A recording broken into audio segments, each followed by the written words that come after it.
Bir kuni 3 odam o'libdi. Amerikalik, hindistonlik va o'zbekistonlik. Dunyoda qilmagan ishlaringlar qolmadi. Lekin men sizlarga shans beraman. Qo'liga qamchini olib gapirdi.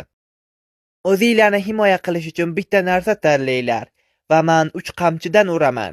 Agar chidab bera olsanglar, jannatga kirasizlar. Amerikalik birinchidan o'zini sinab ko'rdi. Xo'sh, nima bilan himoyalanasan?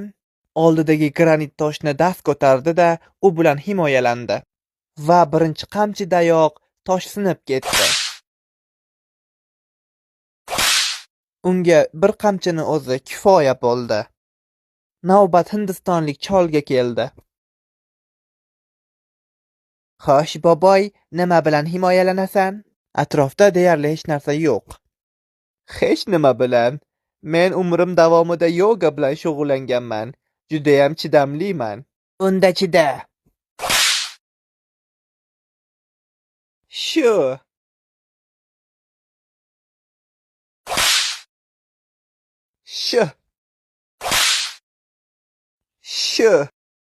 Hindistonlik chidab berdi va sinovdan o'tdi. Sen 3 qamchinga chidab berding. Endi sen jannatga o'tishing mumkin. Hindistonlik sal ichi qora edi. Yo'q, men hali shoshmayapman. Maylimi, ana o'zbekni kalta yeyishini tomosha qilsam, judayam qiziqyapman. Mayli.